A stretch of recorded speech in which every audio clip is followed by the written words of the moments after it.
Il est massif, il est moustachu et parfois, il pue un peu. Le morse, c'est l'un des plus gros mammifères marins de l'Arctique. Avec ses défenses impressionnantes, sa peau épaisse et son air de vieux sage grognon, on pourrait croire qu'il sort tout droit d'un conte inuit. Mais c'est un vrai animal, un survivant des glaces qui vit entre les blocs à la dérive et les plages désertes du Grand Nord. Jadis présent jusque dans le Saint-Laurent, il a aujourd'hui disparu de nos côtes. Pourtant, ailleurs dans l'Arctique, il résiste encore. Bienvenue dans Balado, la série qui vous fait plonger au cœur de l'océan pour vous faire découvrir les espèces marines en péril. Aujourd'hui, on parle du morse de l'Atlantique, un colosse discret, un peu bizarre, mais ô combien fascinant.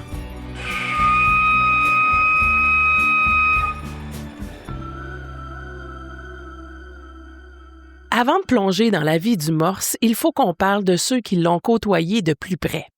D'un côté, Mario Acquaron, un biologiste qui connaît l'Arctique comme sa poche, coordonnateur pour le Arctic Monitoring and Assessment Program en Norvège et spécialiste des morses depuis plus de 20 ans. Il les a vus, étudiés, suivis et surtout, il les écoute. Donc, la première fois que je suis arrivé à voir des morses en nature, donc en Groenland, j'ai été très excité et j'ai eu peur. C'est vrai, c'est parce que même quand ils dorment, c'est des animaux qui font la dimension d'une petite voiture. Donc, ça fait quand même presque 3 mètres de longueur pour une tonne. Donc, c'est des animaux qui ont une puissance vraiment considérable à distance. Et puis, quand ils réagissent entre eux, même quand ils dorment, parfois il y en a un qui bouge un peu et il y en a un autre qui dit « t'arrêtes toi ». Et donc, avec les défenses, ils se piquent l'un l'autre avec des défenses et c'est des mouvements rapides. Ils sont super bons à utiliser leur défense et ça a l'air d'être violent. Par contre, les morses ont aussi une peau très épaisse. Ils ont un cuir qui fait, sur la partie de la poitrine, 3 cm d'épaisseur. Donc, ils ont une cuirasse de cuir. Donc, le fait d'être un morse qui pique un autre morse, c'est pas le même que si c'était nous avec un morse. On se sent très délicat quand on regarde un morse. De l'autre côté, Mario Cyr, plongeur d'exception, caméraman sous-marin, un témoin privilégié de ce que peu de gens ont vu. Le tout premier au monde à avoir filmé un morse sous l'eau. Donc, en 1991, j'ai eu un appel de National Geographic qui voulait faire une tentative d'aller chercher des images de morses sous l'eau. Comme de raison, il y avait plein d'images en surface, mais il n'y en avait pas sous l'eau. Donc, on est allé, parce que là, il y a eu plein de négociations dans où on allait, comment on allait faire ça. Moi, entre-temps, j'ai commencé à prendre de l'information via des scientifiques. Il y en avait une qui travaillait du côté de Terre-Neuve. Il y en avait un autre du côté de l'Alberta. Et j'avais un médecin ici aussi qui travaillait dans l'Arctique. Puis tout le monde me disait que c'était extrêmement dangereux. Qu'ils pensaient pas que j'allais pouvoir plonger avec les morses. Et les Inuits disaient que aussi c'était complètement fou parce que avec leur mythe, leur histoire, souvent il y avait des chasseurs qui disparaissaient dans l'eau et pour eux c'était des morses qui venaient les chercher. J'ai proposé à National Geographic d'amener une cage à requins. J'ai dit au moins pour les pouvoir plonger, je vais embarquer dans la cage à requins et comme ça, bien sûr, si jamais il y a des possibilités d'attaque, moi je vais être protégé. Le morse, de son nom latin Odobenus rosmarus, fait partie de la famille des pinnipèdes comme les phoques et les otaries. Mais à la différence de ses cousins, il a un atout de taille, 2 longues défenses et comme nous l'explique Mario Acquaron, c'est pas juste un détail esthétique.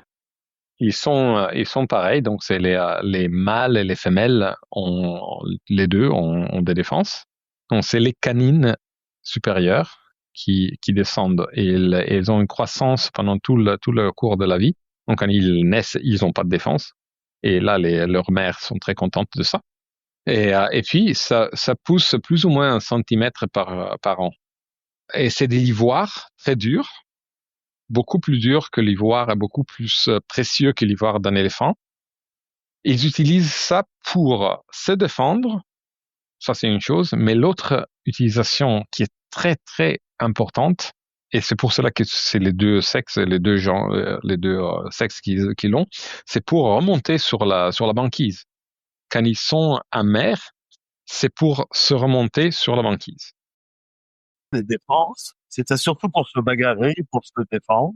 C'était assez extraordinaire de voir les premiers morses arriver sur le bord du falaise. Donc, ça installait une rangée. Ensuite, les autres qui arrivaient, mais avec leur défense, ils piquaient un peu sur les fesses arrière, puis ça les faisait compter. Puis là, ben, une deuxième couche s'installait. Ensuite, il y en arrivait d'autres qui frappaient sur la deuxième couche, qui frappaient sur la première, puis ils montaient encore donc la troisième couche. Donc, ils montaient sur des falaises comme ça. Et les défenses servent surtout à se hisser, hein, parce que la bébête est tellement lourde que juste avec leurs deux petites nageoires, c'est pas assez fort pour monter. On appelle un troisième point d'appui, donc les défenses. Oui, il va donner des coups quand il va s'attaquer, se taquiner. Mais c'est vraiment pour se hisser. C'est vraiment ça. Chez le morse, ces défenses ne sont pas qu'un outil. Ce sont aussi une signature. Elles racontent une histoire gravée en centimètres d'ivoire année après année. Un peu comme les anneaux d'un tronc d'arbre, mais version banquise. Certaines défenses de morse mesurent plus d'1 mètre. Elles sont constituées d'une dentine très dense, plus dure que l'ivoire d'éléphant, et utilisées autrefois pour fabriquer des prothèses médicales, des sculptures et même des pièces de voiture. Donc, pour revenir à l'exploitation des morses, donc l'exploitation industrielle ou plus ou moins, disons, commerciale, plus que l'exploitation indigène. Donc, l'exploitation commerciale commence dans l'Atlantique avec les Vikings et précède dans le nord même la chasse industrielle de la baleine. Donc, la colonisation de Spitsberg, donc des Svalbard, des îles qu'il y a au nord de la Norvège, dans l'océan entre le Groenland et la Russie, et la terre de Franz Josef, c'est un territoire où on va pour chasser le morse. Et ce n'est que quand la ressource morse disparaît qu'on commence à pousser vers le nord pour la chasse à la baleine. Donc, dans le 15e ou 16e siècle. Après les Vikings, le morse est utilisé non seulement pour les défenses, mais aussi pour la graisse, pour l'huile, et aussi pour la peau, parce qu'on peut faire des cuirasses. Et plus tard, disons, avec la révolution industrielle, on utilise la peau de morse pour faire des courroies. La courroie des moteurs, le Ford modèle T, avait des courroies faites avec de la peau de morse. Donc, tu vois, le morse, c'est comme un phoque, donc c'est un cylindre, plus ou moins, un cône. Et donc, tu peux couper des courroies des différentes dimensions. Et comme la peau est très épaisse, tu peux faire même des courroies avec une section de trapèze. Et ça leur prend ça, parce que les morses, ils ne vivent pas seuls. C'est des espèces grégaires, donc ils sont tous collés les uns sur les autres. Et quand il n'arrive pas juste un, il va en arriver 5-6. Ces rassemblements forment des haul-out, de véritables campings de morses où les animaux dorment entassés parfois pendant 72 heures. Mais donc les morses, ils se retrouvent en été ensemble sur une plage et là, ils choisissent leurs endroits bien parce qu'il faut que la plage ait, par exemple, ils aiment bien des pointes sablonneuses, donc avec la possibilité d'accéder à l'eau des deux côtés, de façon que s'il y a de la glace qui bloque un côté, ils ont la sortie à l'eau de l'autre côté. C'est des endroits très traditionnels. Il y a des générations et générations de morses qui utilisent exactement le même endroit. Il y a ce chercheur sur les morses russes qui va sur une plage où il y a une petite cabine étudier les morses. Et quand ils arrivent, il y a personne, il y a pas de morses, c'est comme ça. Et puis un jour, le matin, ils se réveillent et c'est plein tout autour de la cabine. Ils sont tous ensemble tout autour. Il peut pas sortir de sa cabine parce qu'il y a plein de morses de partout. C'est donc pour dire que quand il y a tous ces morses tous ensemble, ils sont vraiment tous ensemble et ils restent pendant des jours ensemble et ils font ce que tout animal fait, donc ils ont mangé avant, donc il y a des choses qui vont sortir des deux côtés et ils sont là-dedans un peu comme des cochons, un peu, mais il n'y a pas de problème. Il n'y a pas de problème, ils se tolèrent. Et la journée d'un morse, ça a l'air de quoi? Donc la journée, en fait, ça dépend. Je dirais plutôt que les morses, comme ils habitent très au nord, ils ont aussi le soleil de minuit. Et conversement, en hiver, ils ont aussi la nuit polaire. Donc leur journée n'est pas avec le même rythme de ce qu'on a nous, de ce qu'on perçoit nous. Donc avec le soleil qui monte le matin, l'aube, et puis la journée, et puis la nuit. Non, ce n'est qu'une petite partie de l'année qui sont ça. Donc pour eux, c'est plutôt, je dirais, la semaine d'un morse, parce que c'est des animaux qui vont passer 2 ou 3 jours en se reposant, mais là ils sont experts pour se reposer. Hein. Quand ils dorment et ils ronflent et ils sont tous ensemble. Le cœur du morse ralentit pendant le sommeil, une stratégie qu'on retrouve chez d'autres grands plongeurs comme le phoque ou la baleine. Et quand ils dorment... Bon, des morses aussi, ben, écoute, moi, je peux pas passer à côté, hein, ça pue. Ça pue, je le dis souvent, puis on le voit encore, c'est que souvent, on les sent avant de les boire. On l'a même pas, puis il y a une senteur qui s'en vient, puis on sait qu'il y a des morses là, dans tel endroit. Et c'est pas compliqué, parce que, comme je disais tantôt, ça mange pendant 7-10 jours de temps, puis ensuite, ça digère pendant 7-10 jours de temps. Donc, on parle de digérer, ben, on parle de péter puis de roter, puis, tu sais, ils sont tous premiers les uns sur les autres. Ça fait ça sent en tabarnouche. Ils sentent très fort. Et oui, ça sent un peu comme une écurie, comme la pipi d'un cheval, l'urine de cheval. Donc ça se force.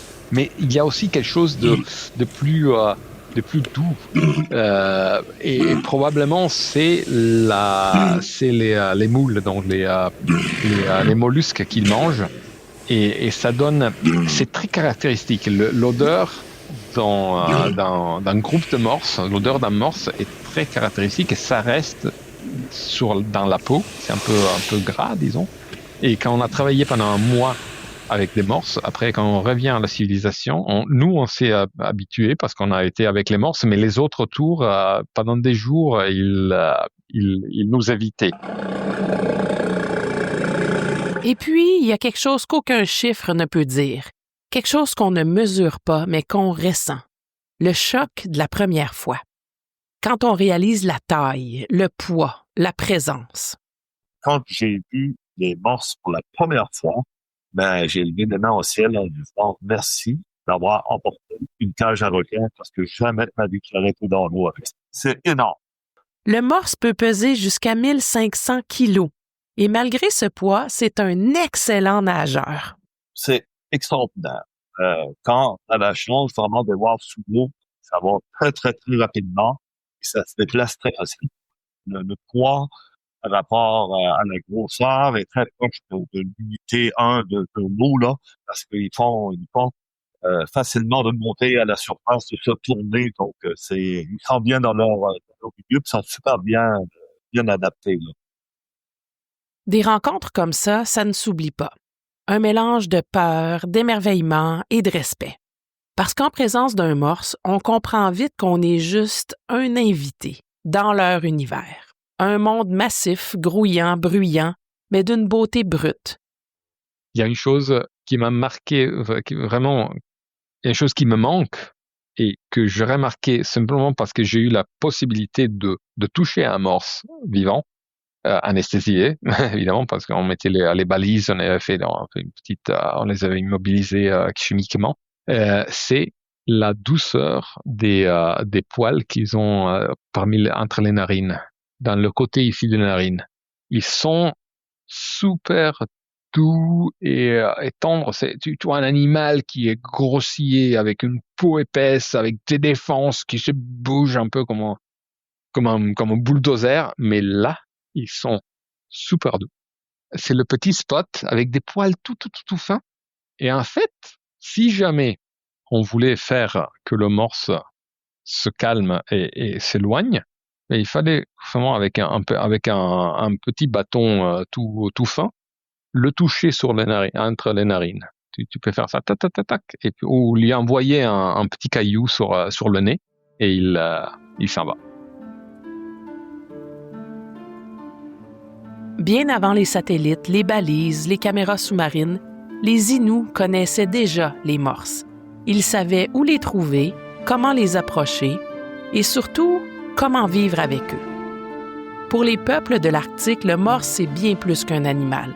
C'est une ressource vitale, un symbole culturel et une mémoire transmise de génération en génération.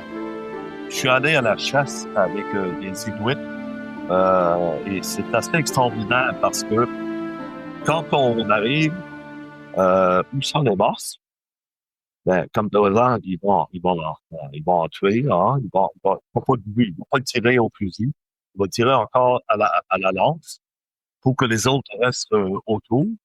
Ils vont le tirer sur la glace. Ensuite, ils vont tout le débosser comme il faut. Ils vont tout sauver toute la viande un petit peu. Bien sûr, les défenses aussi. Rien n'est gaspillé. La peau sert à fabriquer des lignes de traîneau. L'ivoire devient un outil ou un ornement. La graisse chauffe et éclaire. Avec les défenses, on taille des poignards, des harpons, des manches d'outils et parfois de véritables œuvres d'art. Dans certains villages, les sculptures en ivoire racontent les légendes et les saisons. C'est à la fois un matériau et une mémoire. L'ivoire de morse, c'est vraiment très dur. C'est plus dense que l'ivoire d'éléphant. Et ça se travaille mieux au froid. Donc, ça peut se conserver pendant des siècles. De l'autre côté de l'Atlantique, les Vikings connaissaient aussi le morse depuis très longtemps. Quand les Vikings, vers l'année 700, 800, ils ont poussé vers l'ouest, donc ils sont arrivés jusqu'au Canada, au Groenland, la première ressource, la ressource la plus importante, c'était l'ivoire de morse. Et on a trouvé des pièces d'ivoire de morse en Ukraine. Et on a fait des analyses qui ont fait remonter cette pièce au Groenland et dans la baie de Baffin. Donc, on sait pas exactement où ils avaient été chassés, mais c'est le stock qui était en fait entre le Labrador et le Groenland, qui est l'origine de ces pièces qui datent il y a 1200 ans et qui ont été retrouvées dans un tombeau en Ukraine. Et ça parce que les Vikings, évidemment, ils avaient d'un côté le commerce avec le Groenland et l'Amérique du Nord. De la Scandinavie, ils avaient la connexion vers la mer Noire. Et par exemple, Kiev, en Ukraine, c'est une ville viking, des Vikings suédois qui avaient cette voie de communication vers l'Est. Mais au-delà de l'usage, il y a aussi les croyances, les récits, les légendes. Comme celle de la fameuse Sedna.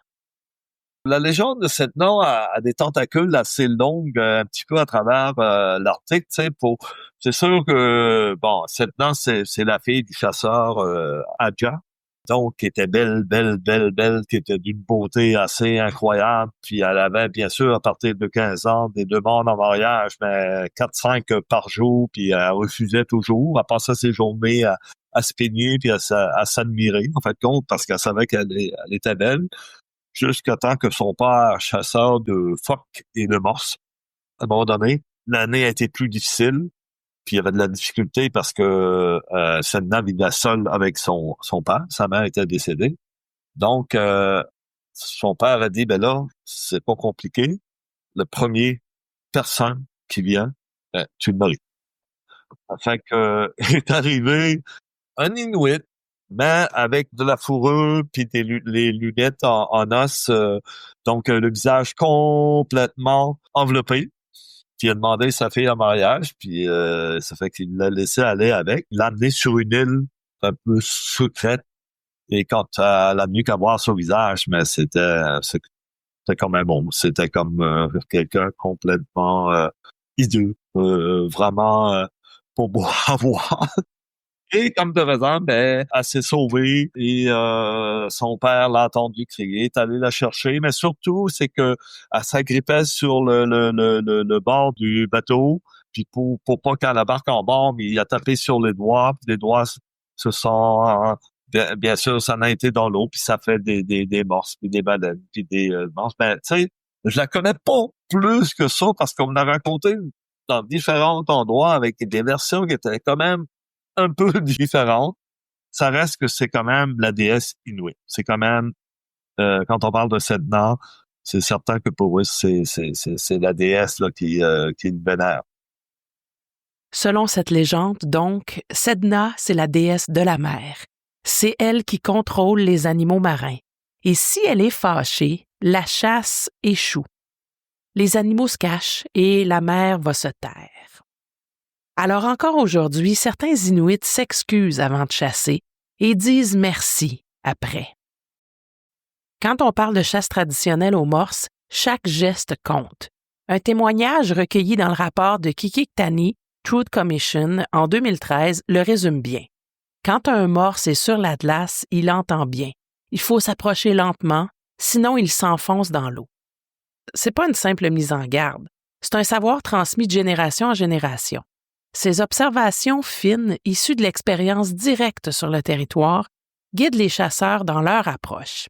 Elles montrent à quel point le morse, malgré sa grosse masse imposante, il est attentif au moindre bruit et il est capable de disparaître en un instant.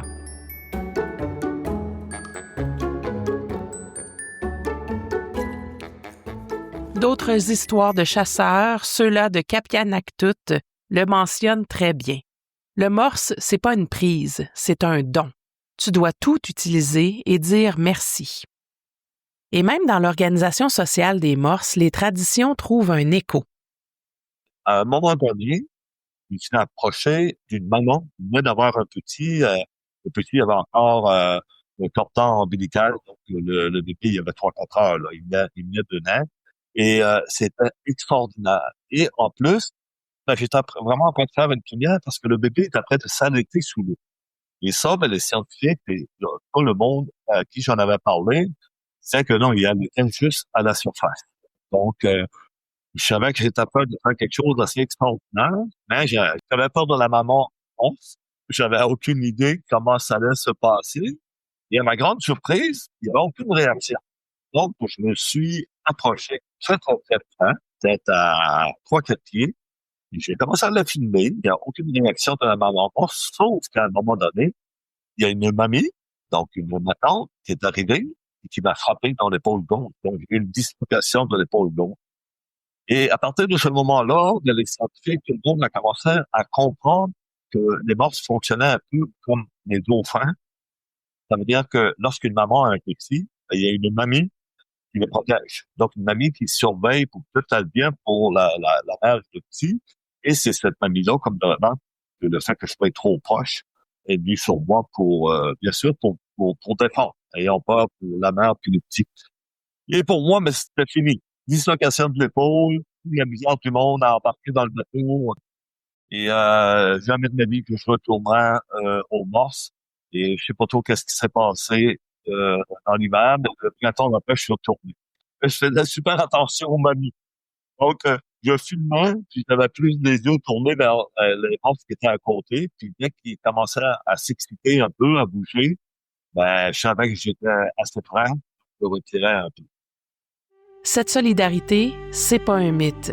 C'est une structure sociale réelle qu'on apprend à respecter.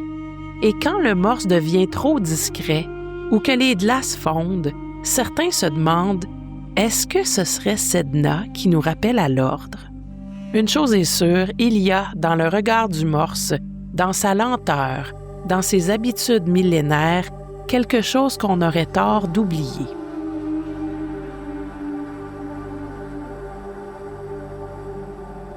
Travailler sur des espèces comme le morse, ça donne aussi des belles opportunités de collaboration et des possibilités de faire des découvertes aussi.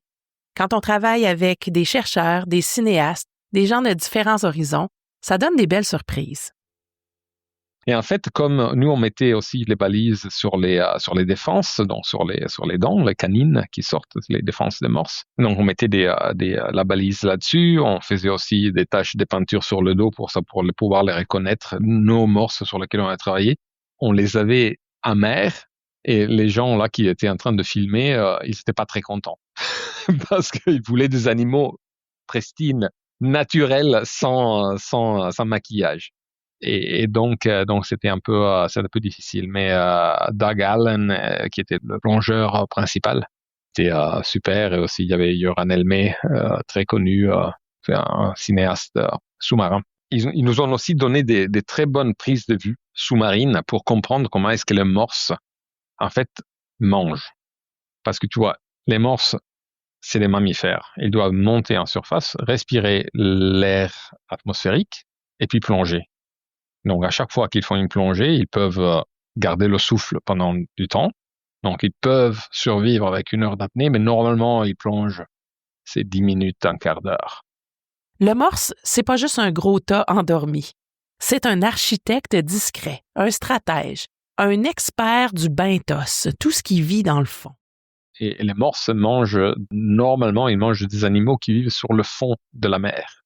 Donc, des coquillages, des moules. C'est des coquillages qui sont enfoncés dans la boue et qui sortent avec leur siphon, donc avec le système pour faire circuler de l'eau à l'intérieur de la coquille pour filtrer.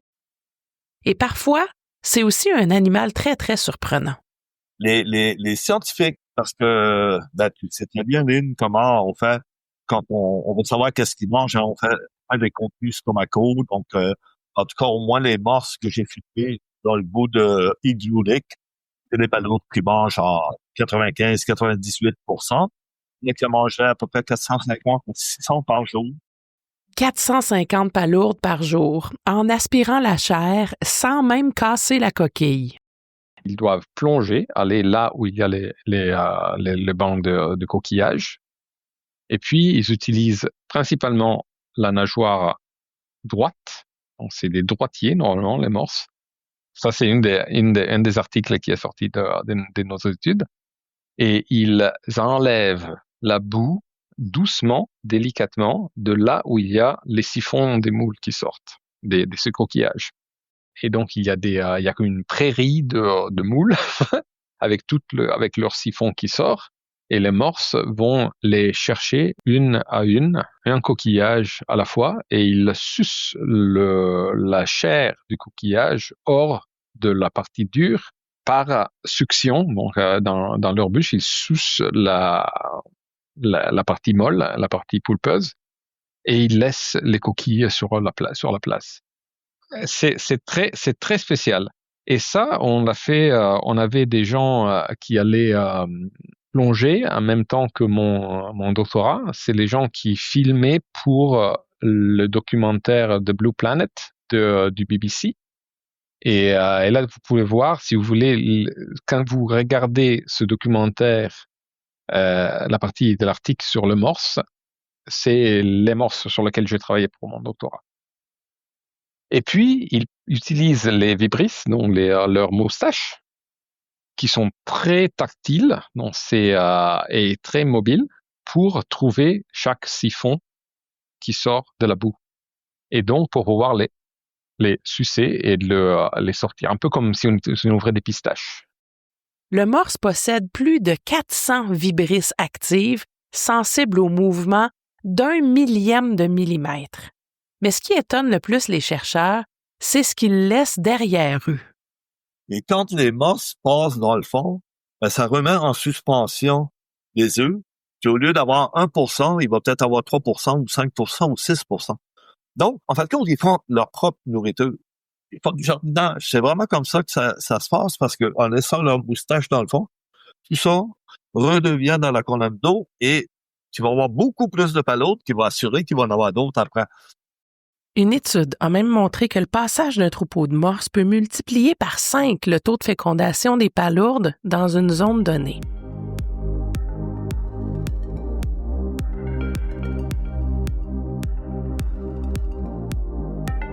Mais la stratégie du morse va bien plus loin. C'est aussi ce qu'on appelle un capital breeder. Il mise tout sur les bonnes saisons. Il peut manger pendant 7 à 10 jours, puis jeûner aussi longtemps tout en digérant. Ce rythme énergétique, il l'a développé pour s'adapter à des milieux extrêmes. Et quand la mère va avoir ses petits, elle ne laisse rien au hasard. Et puis, ce qui est super pour moi, les morses, c'est que le système pour se reproduire, donc le mâle, ils rejoignent en hiver les femelles qui sont dans les pollines. Et puis, il y a pas, et ils sont là, il y a plein de mâles et de femelles, et ils choisissent de chanter pour la femelle. Donc, et il y a pas vraiment de compétition physique entre les mâles. Donc, ils font pas des batailles, mais c'est plutôt des compétitions de chant.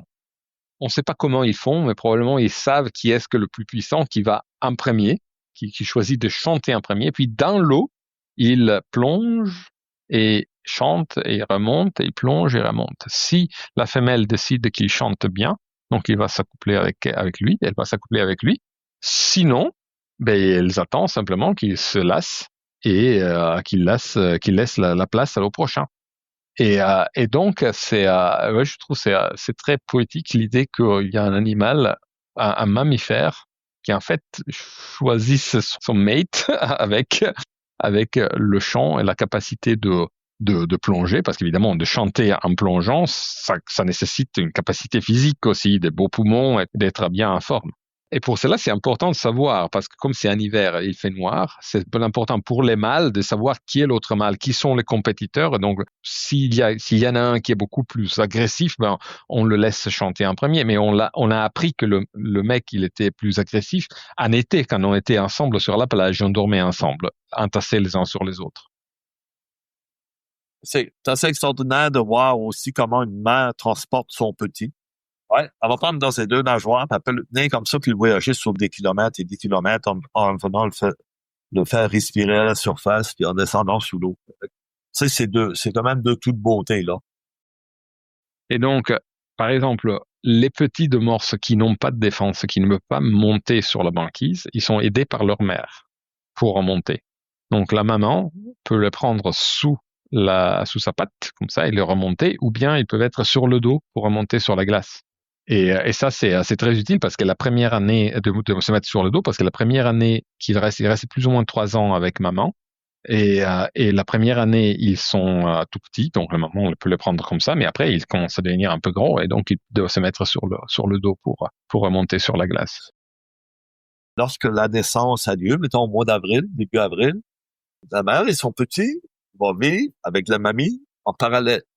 Donc, tu vas voir le gros troupeau qui va continuer, puis eux, toutes les mères, puis tous les petits vivent en parallèle, jusqu'à temps que le petit ait à peu près 2 mois, parce que sinon, les autres l'écraseraient. Ce serait trop petit, puis ils l'écraseraient. Donc, ça, c'est vraiment une vie en parallèle qui est assez particulière. Une organisation sociale à la fois simple et très élaborée. C'est des animaux qui savent s'entraider aussi entre eux, qui communiquent sur des relativement longues distances quand ils sont dans l'eau. Ils font des très bons sons.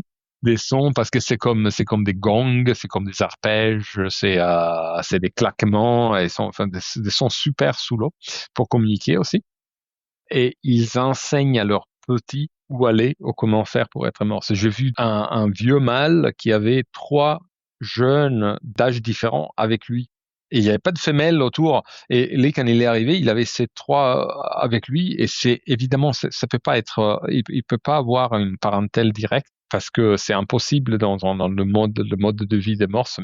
Mais on voit que un morse plus ancien peut enseigner à des morses plus jeunes où aller dans leur migration annuelle. Donc pour le Groenland, c'est dans le détroit du Fram où ils naissent jusqu'au plus ou moins dans le détroit du Danemark, donc à la moitié du Groenland, comme migration pour les mâles. Et ça, c'est une migration qu'il faut faire avec d'autres morses. Et puis, ils ont des endroits où ils vont à terre et il faut qu'ils savent exactement où se mettre avec les autres. Parce que c'est important de tisser des réseaux de contact avec les autres morses, savoir qui est celui qui est un bon ami et l'autre auquel il faut se prendre garde. Des sociétés sous-marines basées sur la mémoire, la transmission et les infrasons. Le morse utilise des sons de très basse fréquence, de 5 à 25 Hz, inaudibles pour nous, mais qui peuvent porter à plusieurs kilomètres dans l'eau. Et tout ce système, du fond marin à la colonne sociale, fonctionne à condition que les équilibres soient stables. Mais ces équilibres, on en parlera dans la prochaine partie.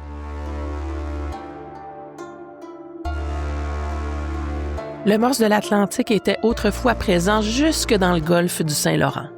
Mais aujourd'hui, il a complètement disparu de nos eaux. Et c'est seulement dans le Grand Nord, dans l'Arctique, que le morse est encore présent.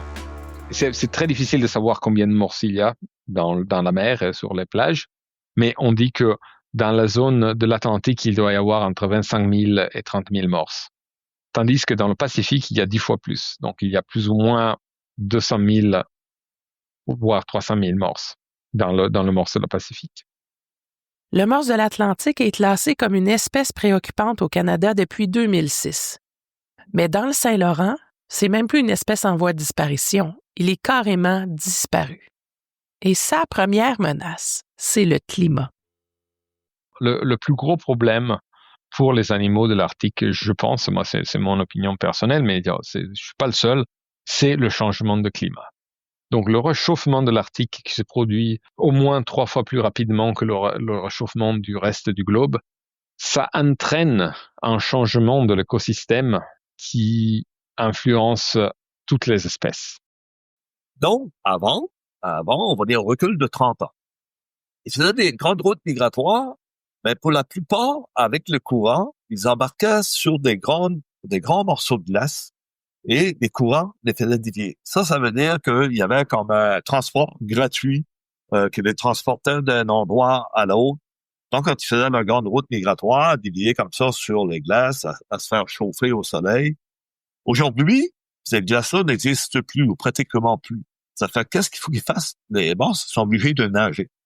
Fait que le gros problème présentement que les scientifiques nous disent, c'est que le taux de gras diminue drastiquement d'année en année.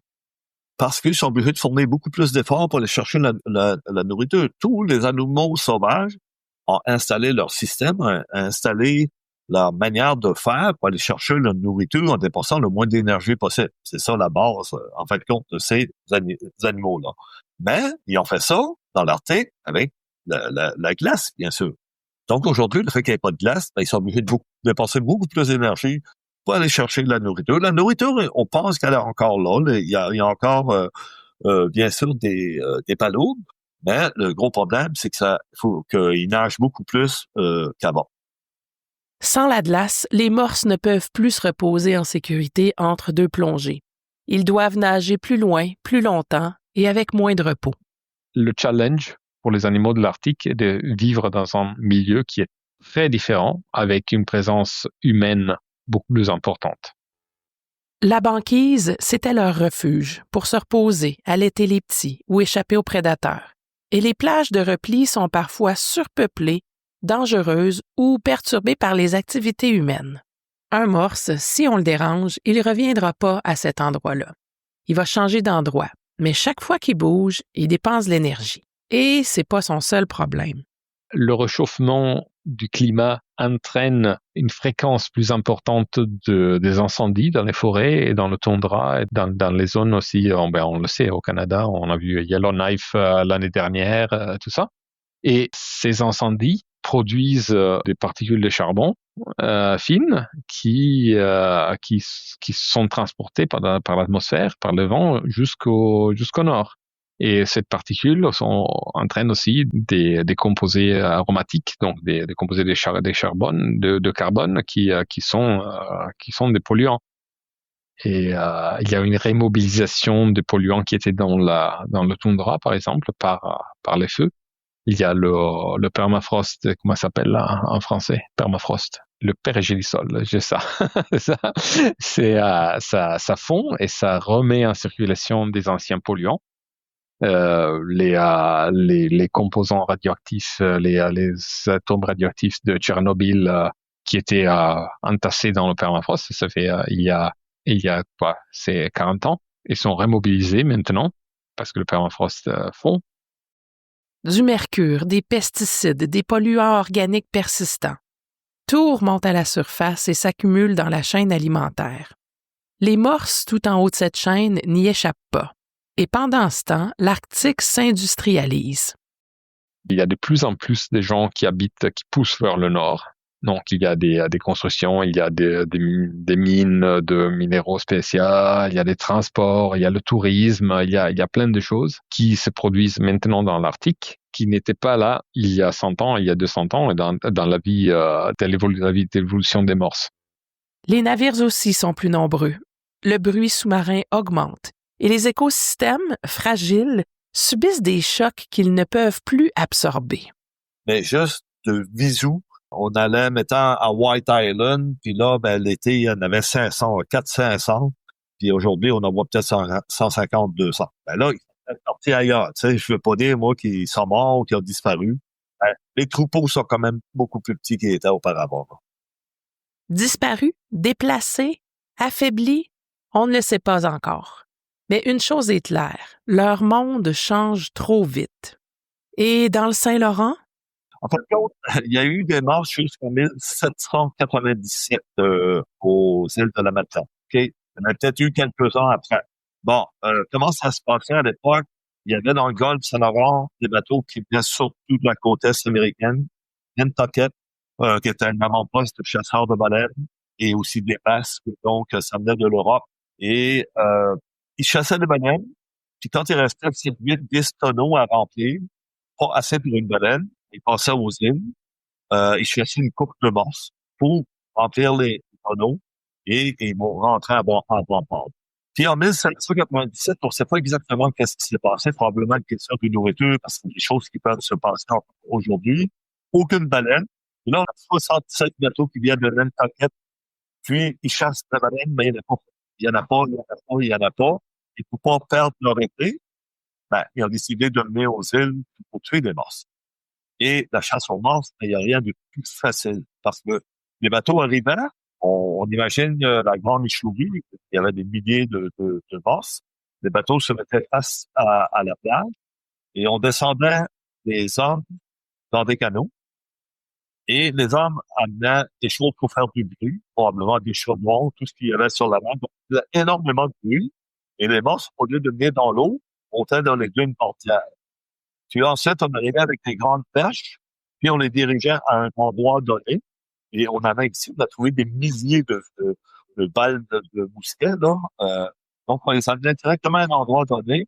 Et ensuite, on passait à côté, puis on les tuait. Des milliers de morses, massés sur les plages, harponnés, dépecés, et toute une génération de mémoires effacées. Les morses reviennent là où leurs ancêtres sont passés.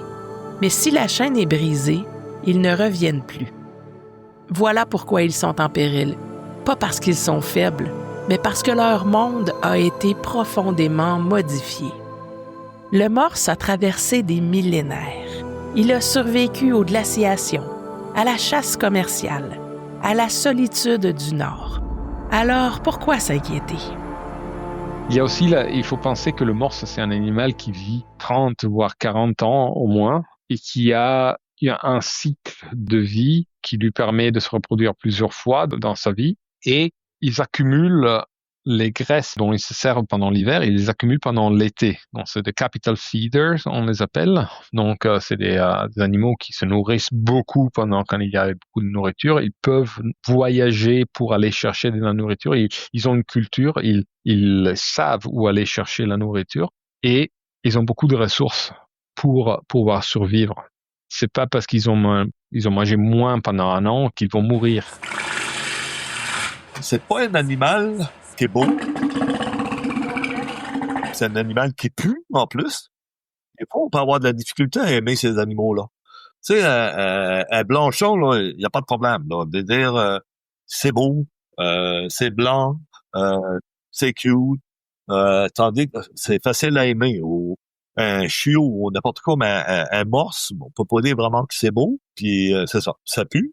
Fait que c'est difficile à aimer, mais quand on réussit à voir comment justement les mères transportent les petits, comment ils en prennent soin, comment ils vont se nourrir dans le fond de l'eau, on peut juste avoir de l'admiration, on peut juste voir quelque chose d'assez extraordinaire. Fait que c'est pour ça que même s'ils sont moins beaux, ça vaut la peine de les aimer et de les protéger.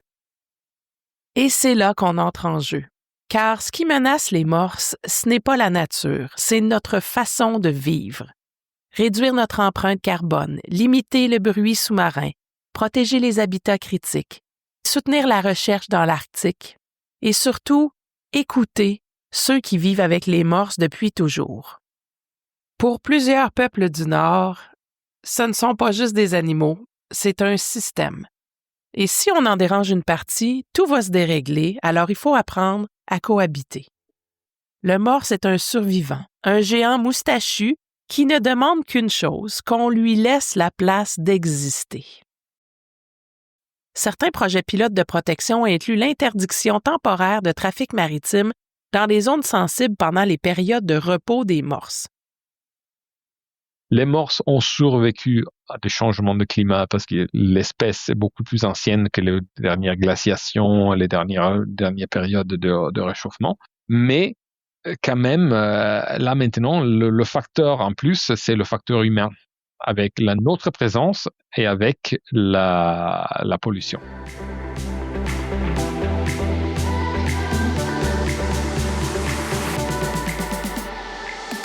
Et ce qu'on voit, c'est que quand on laisse le Nord tranquille, la nature revient. Elle trouve ses repères, faut juste lui laisser une chance. Merci d'avoir été avec nous pour explorer le monde fascinant du morse de l'Atlantique. Un géant moustachu à la fois robuste et fragile. Majestueux sous l'eau, grognon à la surface et pourtant essentiel à l'équilibre du Nord. Un immense merci à nos deux invités, Mario Acquarone, biologiste et expert du Arctic Monitoring and Assessment Program, et Mario Cyr, plongeur cinéaste québécois, pionnier des images sous-marines du morse. Merci pour vos histoires, vos images et votre engagement envers le monde arctique. Ce balado est une production de Balado et de Jeunesse maritime du Saint-Laurent, réalisée avec l'appui du Programme d'intendance de l'habitat pour les espèces aquatiques en péril de Pêche et Océan Canada. Un merci tout spécial à Tommy Goupil au montage et à la réalisation. Et à vous, chers auditeurs, merci de votre curiosité, de votre écoute et de votre envie de protéger ces espèces. Parce que plus on comprend, mieux on protège. Et si un jour, sur une plage de l'Arctique, vous sentez une drôle d'odeur dans le brouillard, c'est peut-être pas votre sandwich au jambon. C'est peut-être juste un morse qui est en train de digérer. Je suis votre animatrice Lynne Morissette. À bientôt pour un prochain épisode.